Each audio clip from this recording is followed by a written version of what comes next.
Bonjour à toutes et à tous, j'espère que vous allez bien. Donc aujourd'hui j'avais envie de vous faire une vidéo sur comment développer sa sécurité intérieure. Il me semble crucial de porter vraiment votre attention là-dessus. Lors des coachings, des rendez-vous, il y a souvent cette problématique récurrente qui est que la sécurité intérieure est complètement ébranlée, voire inexistante. Quand on manque de sécurité intérieure, on a cette espèce de vide en soi qui fait que très vite dans le quotidien, on va se sentir complètement en insécurité, complètement déstabilisé. On ne va pas avoir assez confiance en soi, on ne va pas avoir assez d'estime de soi, on ne va pas avoir assez d'amour propre pour pouvoir passer au-dessus de certaines situations, au-dessus de certains commérages, au-dessus de certaines problématiques assez puissantes, etc. Donc on se sent complètement vide, très inquiet, et le mental prend rapidement le dessus, et ce qui fait qu'on a peur très rapidement sur ce que l'on est en train de vivre. En fait, la peur vient surtout du fait qu'on est tellement concentré dans le mental sur ce qu'on est en train de vivre qu'on n'arrive pas à se dégager de ces idées-là, donc du mental, donc de l'ego, pour simplement se dire, ok, comment je peux me servir de cette situation pour grandir? Qu'est-ce que je peux tirer de cette situation pour avancer? Quel est le cadeau caché? Alors bien entendu, quand on a un truc assez violent qui arrive, le cadeau caché, on n'a pas trop envie de le voir et puis surtout on n'y croit absolument pas. Sauf qu'il est là et il est toujours là. Donc le premier point en fait qui va être crucial pour moi et très important, qui va être pour pouvoir en fait reprendre cette sécurité intérieure qui nous manque, hormis le fait peut-être d'aller voir un professionnel pour être accompagné et vraiment travailler sur les blessures émotionnelles, sur tout ce qu'on a à l'intérieur de nous qu'on ne veut plus porter et qui ne nous appartient pas souvent. On a ce qu'on appelle la responsabilité de soi.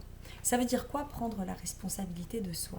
Ça veut dire que à l'âge adulte, eh bien, il n'y a que soi. Il n'y a que nous qui soyons responsables de notre propre vie. On n'est plus un petit enfant complètement dépendant des parents ou des figures parentales qu'on peut avoir autour de soi. On est juste nous dans notre peau d'adulte. Donc dans notre peau d'adulte, on doit être complètement alerte, complètement vigilant sur cette notion de responsabilité, parce qu'il n'y a que nous qui puissions faire quelque chose pour aller mieux, pour être heureux et pour se sentir en sécurité. Donc c'est vraiment éviter de passer en boucle des événements qui ont été traumatisants ou douloureux, qu'ils se soient passés enfant ou adolescent ou même dans l'âge adulte ou même maintenant à l'instant où vous écoutez cette vidéo. Vous devez vraiment être capable de mettre de côté cette espèce de schéma dans lequel vous vous enfermez avec, on pourrait parler peut-être de victimisation quelque part, dans le fait de ressasser continuellement quelque chose qui vous est arrivé. Donc le fait de ressasser ces énergies négatives, de ressasser un petit peu la boue dans laquelle vous avez été ou dans laquelle vous avez été traîné, va manifester autour de vous quelque chose d'assez pâteux, très négatif, comme si vous étiez retenu un petit peu par les pieds et qu'il vous était impossible d'aller de l'avant et de vous éveiller encore plus. Donc cette notion de responsabilité, elle est vraiment cruciale parce que elle va redorer un petit peu l'estime que vous avez de vous. Vous sortir du rang de victime et de rentrer dans le rang plutôt de je suis responsable de ma vie va changer complètement l'ouverture et l'idée et l'image que vous faites de vous-même.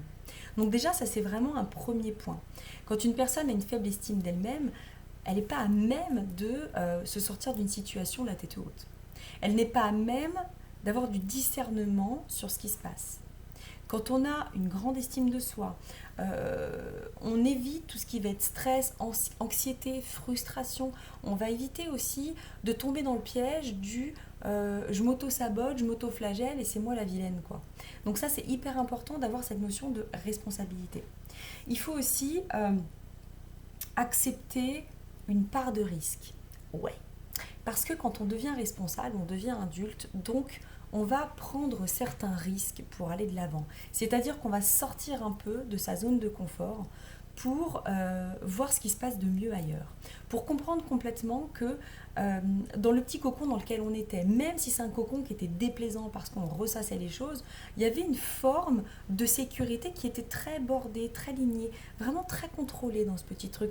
Là, on casse la coquille de tout ça, on sort de cette espèce de cage, de cette espèce de carcan, et en fait, on va essayer de s'élever.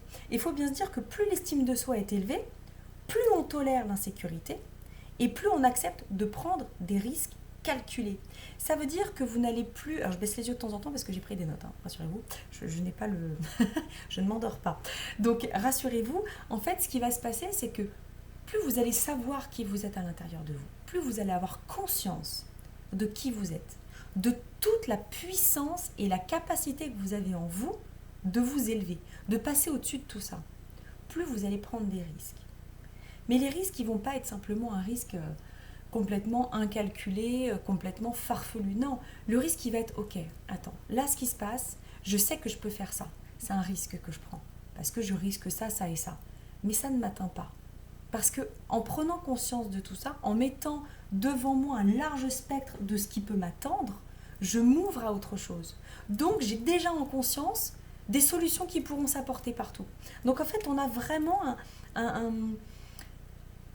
élan. C'est comme si on sautait sur un trampoline, mais là, on a fait un saut beaucoup plus haut et on passe un gap, quoi. On a vraiment quelque chose d'autrement qui nous arrive.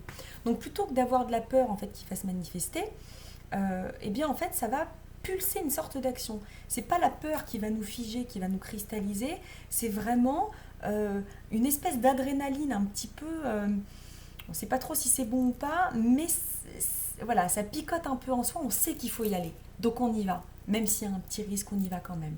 Et puis, bien entendu, il y a un point aussi crucial qui va être nourrir une image de soi très positive. On est obligé d'être dans le positif. Vous allez me dire, ouais, ok, c'est super, on entend parler de partout, le positif, mindset, positif, enfin tout ce que vous pouvez entendre autour de ça. Ouais, mais n'empêche que c'est vrai. Donc on ne vous demande pas de lire 20 affirmations positives par jour, on ne vous demande pas non plus de faire un copier-coller avec celles que vous admirez le plus sur les réseaux sociaux. Non, on s'en fout de ça. Ce qu'il faut, c'est que dès que vous avez une pensée négative qui arrive vous concernant, vous la stoppiez immédiatement. En disant, ouais, mais là, je suis plus OK avec ça. J'ai plus envie de me dévaloriser. J'ai plus envie de me dire que je suis moche. J'ai plus envie de dire que je suis grosse. J'ai plus envie de dire que je suis nulle, que je suis pas capable. Non, j'ai plus envie de me dire tout ça. J'ai juste envie de m'envoyer beaucoup d'amour, exactement comme je pourrais faire avec une de mes meilleures amies. Exactement comme j'aurais envie qu'on me dise. Mais quelle est la personne la mieux placée que moi pour me dire ce dont j'ai besoin et pour m'envoyer le meilleur love du monde, inconditionnel, sans jugement, sans rien. Juste moi.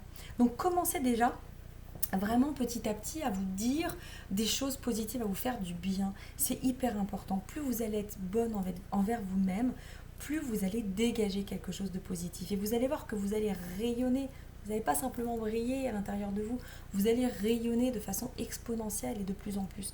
Donc vraiment, donnez un sens positif à vos paroles. Donnez quelque chose d'hyper enveloppant, d'hyper sécure quelque part. On revient au thème initial qui est se redonner de la sécurité intérieure. Eh bien ça passe aussi par là. Plus vous allez vous faire du bien, plus vous allez être croire en vous, plutôt plus vous allez croire en vous, plus vous allez vous manifester en étant qui vous êtes vraiment, et plus votre sécurité intérieure va se gonfler, va se gorger d'amour, et plus vous allez être dans un éveil complètement différent. Voilà. Bien entendu, comme d'habitude, si vous avez aimé la vidéo, vous likez, vous la partagez, vous n'hésitez pas à vous abonner à la chaîne. Vous pouvez aller voir mon site internet, bien entendu, parce qu'il est écrit juste en bas. Vous allez voir tout ce que je propose au quotidien, en présentiel ou en visio. Et je vous dis à très vite pour une nouvelle vidéo. Ciao!